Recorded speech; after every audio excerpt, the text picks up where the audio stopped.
Rise up. The fantasy church is open. Yes, I didn't come here to preach to you today, and I came in a little bit early, so you know what we say, Susie, we stay ready, so we ain't gotta get ready. Brother Brockman, hey. Brother Del Tufo, hey, Sister Susie, Sister Cece in the back, we want to get you ready for those fantasy playoffs, and I'm gonna let you know who's gonna lead you to the land, that promised land of fantasy glory. Yes, indeed. Now let's start.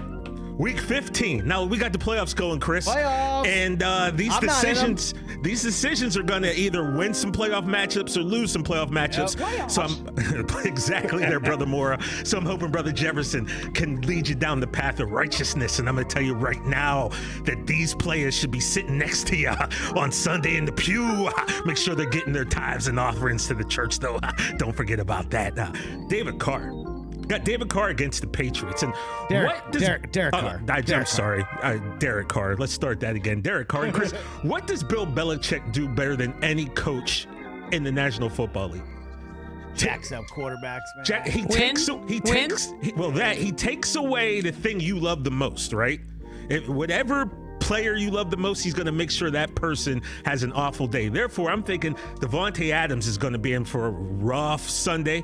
And so therefore, I think Derek Carr might be in for a rough night against the Patriots. I say sit Derek. I don't know why I keep calling him David. I'm sorry about that. Then we got Gabriel Davis. He's hit or miss. Brockman and I have him on our fantasy team, right? And Rich does too.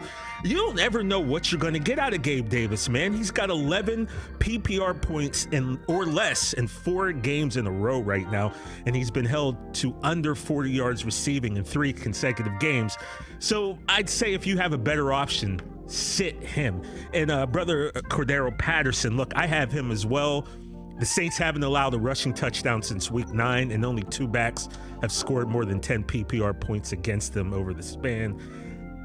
He hasn't scored a touchdown since week 9, so if you have a better option, I'd say use him and sit Mr. Patterson. Now for the players who will hopefully lead you to that promised land of milk and honey. Donovan People-Jones, and I bring him up because Rich is calling this game, right? He had 12 targets last week for 112 yards. Now, the thing is, 4 of Deshaun Watson's 5 deep balls that he threw went to DPJ, right? So remember how much that Watson loved Will Fuller downfield? All right, let's kind of insert DPJ into that spot. Take a chance, man, because I have a feeling that he could see something magical happen on Sunday. And plus, Rich is on the call, so something's good gonna come of it. Brother Chris Moore, Texans against the Chiefs. Look, he had 10 catches for $124 against the Cowboys last week, and 6 receivers have scored at least 14 points, PPR points, Chris. That's also pretty important if you are in the PPR system. 14 PPR points against that Chiefs D. So take a chance on Chris Moore, man, because it's always around this time of the year, Chris, where that guy you don't think of is going to come out and he's going to win you a fantasy playoff game. No doubt about it. You know what I'm saying?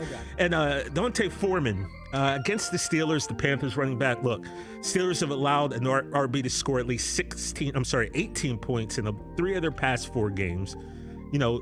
Hubbard's still there, but I think Foreman is the RB1, and they trust him in close games. So I'd say go with Foreman on that one.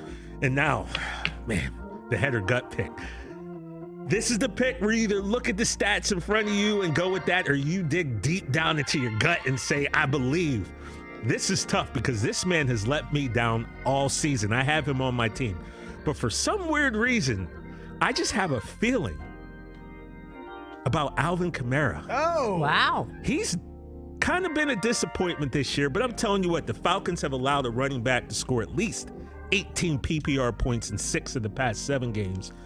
Now, he's scored 9 points or less in 4 of his past 5, and he doesn't have a touchdown since week 8. So you're probably thinking, Brother Jefferson, what are you thinking? I don't know. Sometimes you just have to do it, right? You just got to reach down deep and go with your gut, and something tells me that Brother Alvin is going to show improve this week. And then just a couple guys to pick up if you have room on your roster.